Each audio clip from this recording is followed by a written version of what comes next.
তারাপীঠের নবান্ন উৎসব উপলক্ষে ভিডিও তো বানিয়ে যাচ্ছি কাল থেকে, কিন্তু এই ভিডিওর কোনো কৃতিত্বই আমার নয়। আজ ভোর 5টা থেকে উঠে মা রান্নাবান্না শুরু করে দিয়েছিল, তাই আমার যখন ঘুম ভাঙে আমি দেখি মায়ের 15 রকমের ভাজা একদমই কমপ্লিট। সমস্ত কিছু সুন্দরভাবে মা সাজিয়ে রেখে দিয়েছে। আমাদের 2 বোনের ওপর দায়িত্ব পড়ে তারা মায়ের মন্দির ও মনসা মন্দিরে গিয়ে পুজো দিয়ে আসার জন্য, কিন্তু তার জন্য সমস্ত রকম ফল ফুলও মা সাজিয়ে রেখে দিয়েছিল। তাই আমরা সকালবেলায় স্নান সেরে পুজো দিয়ে আসি প্রথমে মন্দির থেকে। মন্দির থেকে এসে দেখি মায়ের আলু ফুলকপির রসার তরকারি একদম তৈরি, তাই মা তারপরে শুরু করে চচ্চড়ি রান্না।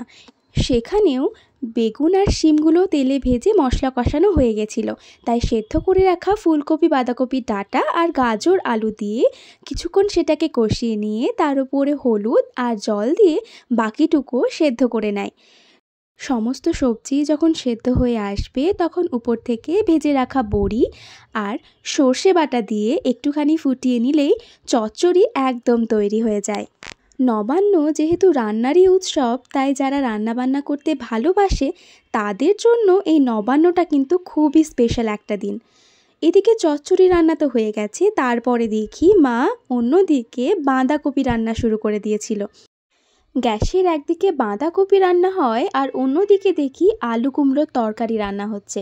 তবে এখানে আলু কুমড়োর সঙ্গে কিছুটা পটল আর ডালের বড়া মেশানো হয়েছিল, তাই আলু কুমড়োর তরকারির স্বাদটা একটু অন্যরকম হয়েছিল।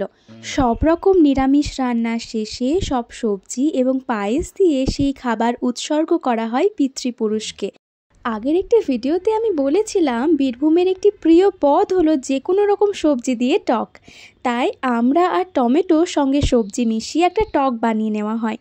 আজকের সমস্ত রকম পদ নিরামিষ রান্না করা হয়েছিল, যেহেতু সেই খাবার উৎসর্গ করতে হয় তাই সেই খাবার উৎসর্গ হয়ে যাওয়ার পরে মাছ ভেজে নেওয়া হয়েছিল সবার শেষে।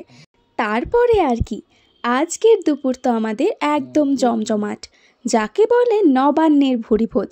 গরম গরম ধোয়া ওঠা ভাত, তার সঙ্গে শাক, গাজর ভাজা, করলা ভাজা, বিট ভাজা, বেগুন ভাজা, আলু ভাজা, পেঁপে ভাজা, মূলো ভাজা, কাঁচকলা ভাজা, ডালের বড়া, কুমড়ো ভাজা, মূলো ভাজা, ঢ্যাঁড়স ভাজা, পটল ভাজা, শিম ভাজা, নারকেল ভাজা, 15 রকমের ভাজা কমপ্লিট। তার সঙ্গে রয়েছে গরম গরম মাছ ভাজা আর ডাল, চাল কুমড়োর তরকারি, চচ্চড়ি, কুমড়ো আলুর তরকারি, বাঁধাকপির তরকারি, ফুলকপির তরকারি আর সবজির টক।